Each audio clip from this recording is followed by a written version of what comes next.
we're going to go over the fisherman's knot.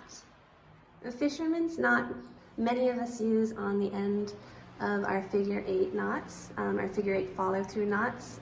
A lot of gyms require a double fisherman's with the tail off the 8. The fisherman's can be used to also join 2 ropes together, which we'll go over here in a moment on another video. But basically, a fisherman's knot is you take one strand of rope around another strand of rope, and you make a full circle like this. And where those 2 ropes cross, you be sure to come up below that circle and up and out.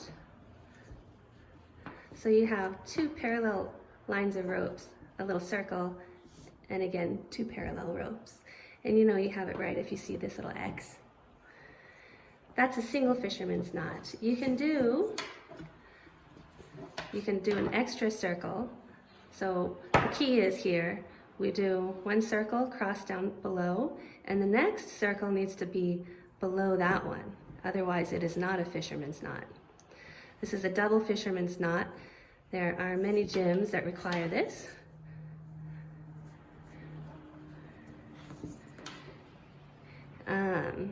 This would be, you can keep going. This would be a triple. Let's see how many we could do. This would be a quadruple fisherman's knot.